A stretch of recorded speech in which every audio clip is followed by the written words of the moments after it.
So I'm Cody Moore. I live here in Kalispell, Montana, and for work I am a registered dietitian, and I work for the hospital in town. Running wise, man, I like to use running as a way to explore, not just like physically, because there's so much to explore in my backyard in terms of mountains and trails and roads, but also explore physically and see kind of like what I can do with my body in terms of speed and also in terms of distance. So I like to mix it up. So there's a trail here kind of in the backyard that runs this ridgeline for 54 miles all on the same trail, and all on top of this ridgeline.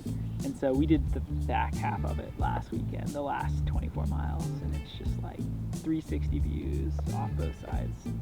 Gorgeous. I was 14, I was in 8th grade, and I played soccer and football and did a bunch of other sports. And both my parents were recreational runners. They did some marathons when they were in their 20s. And my dad was trying to get back into running. So he had signed up for a half marathon, and I thought, cool, that sounds fun, I'll do that with him. And then he ended up actually on a training run that we were running together. He collapsed and passed away. And so that was kind of the start of my running. And I kept running after that, and then I ended up doing cross country in high school and kind of got into it that way. But kind of a wild ride. Yeah, it was like playing freshman football. I was all into football, and I saw a poster that said, if you can run, walk, or crawl 2 miles, we need freshman boys for cross country. And I was like, I run a 5K or 2. That sounds fun, you know, like I could do that. And then I was way better cross country runner than I ever was a football player. Well, I liked football way more to begin with. But. So I found Run Free through Jay, and I went to college at the same college that Jay had coached at previous to me. And so we just had a lot of overlap in terms of like people that Jay had coached were now my coaches, and then seeing Jay at his running store and seeing Jay out on the trails. And then I'd always been like a fan of Ryan's. I think I found an Instagram post or podcast or something that you guys were starting Run Free. And I was like, Jay Stevenson. I know a Jay Stevenson. Is that the same Jay Stevenson? And so, yeah, so I think I just hit Jay up, and kind of history from there, I guess. Man, running just is like a release, like emotionally and mentally. You just go out and like kind of just be dumb and run sometimes. Is such a good stress reliever, I think, in general. And it's a good time to just spend some quiet time praying and thinking and kind of thinking and not thinking at the same time, you know, just observing what kind of comes into the head and the heart. So yeah, I guess the biggest breakthrough I had, one that super sticks out, is a high schooler that I coached who had this, we called it his beast. One of our themes was like slaying the beast, and you know, kind of figuring out, okay, what are these things that you think would be like your dragon, you know, your thing that you just would be really hard to do. And in the summer he had been training super hard, and you know, was like moderately talented, but hadn't shown a ton of potential yet. But his beast was to run. He for some reason wanted to run an out, 10 miles in an out, so under 6-minute pace for 10 miles. And so like we set it up, and you know, and we just had guys kind of hang on as long as we could, and kind of help pace him to that. But like once he did that workout, he was just like a new man. Like he just believed in himself and had this confidence to like go after bigger goals, because he knew that he could do hard things and take a swing for the fences. So that workout was a huge breakthrough, and then, you know, the breakthroughs came after that in races too. But it was just sort of that light bulb moment where you just realize, oh, I'm tougher than I think I am. I can shoot for these things that I thought would be impossible. What I love about coaching is the opportunity to help people see things that they might not see, and help people achieve things that they want to achieve, but then, you know, usually push them just a touch further. Because I think that's one of the biggest things when somebody cares about you and gets to know you. they can see things that you often can't see, from what they're on the outside looking in. And so as a coach, I think one of the coolest things is getting to tap that in people, and to look at them and see, okay, they think they can be good, but I think they can be great, or, they've got these things inside of them that are skills and attributes and things that maybe they've dabbled in, but we can really bring out. So I think that's one of the most rewarding things. And just seeing people accomplish like their goals, like to see somebody put in all the back end of work, and then get to see kind of the cherry on the top. Oh, top training tip. Man, take your easy days easy.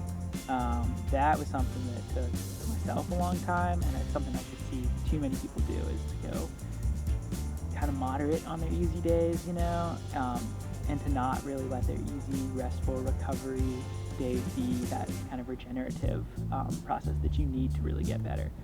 Because you get better when you do work and then you rest, or then you recover.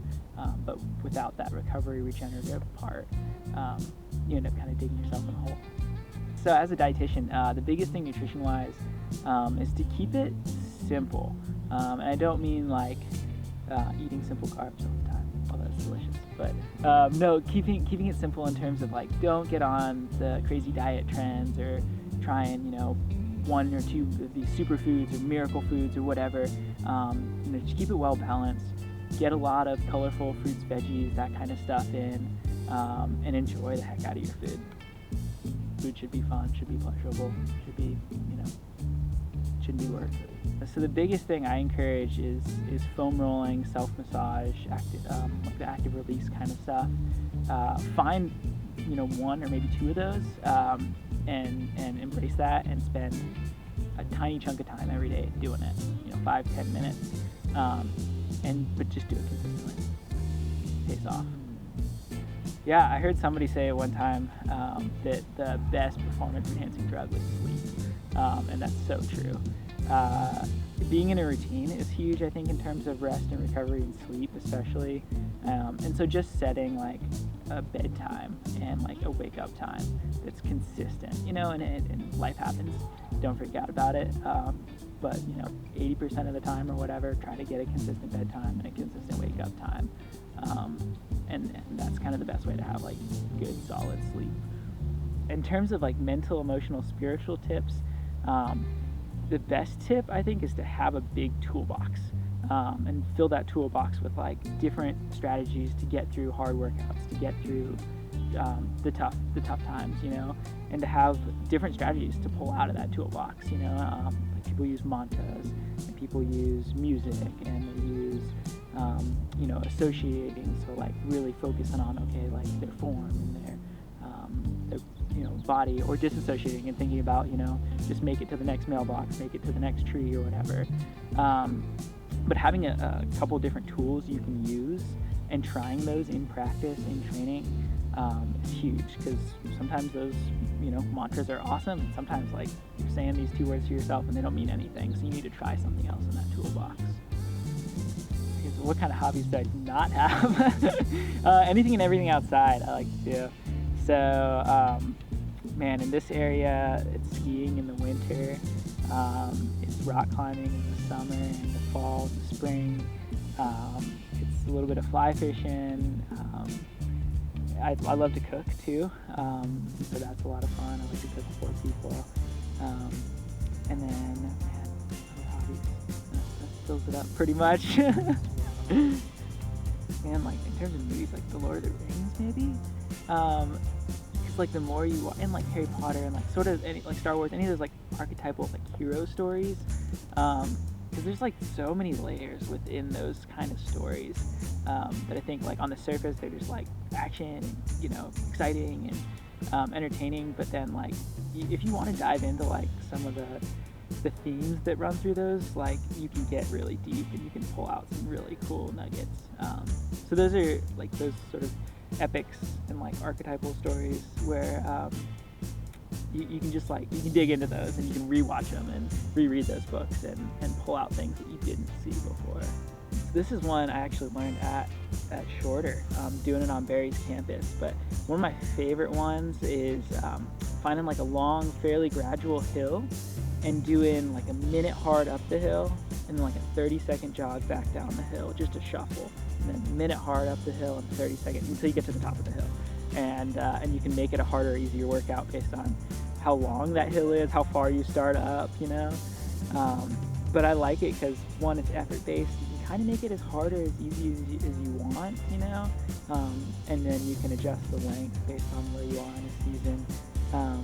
And it's also time-based, which is kind of fun because, you know, there's no stress to hit paces or to hit. It's just time and effort. I guess like the coaching thing that I try to bring, I want to make it fun, I want to make it enjoyable, and then I just don't want to overcomplicate too much for my athletes. I feel like a lot of athletes are pretty driven people to begin with, and they want to like, dot all their I's and cross all their T's and do everything right. And that's good, but you also have to back off and have fun with it too, and keep it like light, and keep like a loose grip on those goals, you know, like hold them, but hold them loosely. And so I think kind of maybe bring in some of that fun, that lightness, that joy, that simplicity, you know, and lack of stress and lack of pressure can be good for a lot of athletes. Biggest wipeout, I was running an ultra trail race, and I came around a corner, and there was a dude hiking on the trail, and he saw me and I saw him when we were like 4 feet apart, and I stepped to the left and he stepped to his right. I smacked into his chest and just bounced off and kept going. So it wasn't really like a wipeout, but it was like 3 minutes later before I was like, what just happened? And I'm sure he felt the same way. He was a bigger guy. He's a bigger dude, yeah, but he was wearing like a big puffy vest, and I just whacked him in the chest and kept going because it was a race. Like, I don't, so shocked. Okay, tie-dye, camo, or denim, whatever you choose, you have to wear the rest of your life. Even running. Oh man, probably denim, but a lot of like Vaseline and Body Glide for runs. What's the worst thing you've ever eaten before a race or a run? Oh man, I don't know. I'm usually pretty cautious about that, but the worst thing I've ever had during a run, I'll give you that. So I tried to eat gummy bears one time during a race, and I ended up with like a stream of like half-chewed gummy bears, like just all over myself. Can't chew and run. Yeah. Can't multitask like that. What's your go-to karaoke song? Sing us a verse. Oh man, I really like. Is it "Don't Stop Me Now" by Queen? Oh yeah. Don't stop me now. That's all I got. We're having a good time, having a good time. Yeah, I know that one. Squats or curls? Oh man, curls for the girls. Coffee or tea? Coffee. How would you celebrate if you ran a world record in a marathon? Show us. Can I just start crying? Do you have eye droplets? Are berry kicks truly a sugar cereal? Yeah. Are there any berries in berry? No. Okay. No. Is double dipping at a party acceptable? No, but I definitely do it. What's your fastest speed you've ever driven in your car? I don't think my truck goes over 80. That's it. Topped out of it. Tops out at just about 80. Say good day, mate, in an Australian accent. Good day, mate. Does the chicken have milk to it? Probably not well. What's your best trick? So 2 nuts are chasing each other. One nut says to the other nut, "I'm a cashew." Your reaction was so good. I was just like, "We'll just wait. We'll just."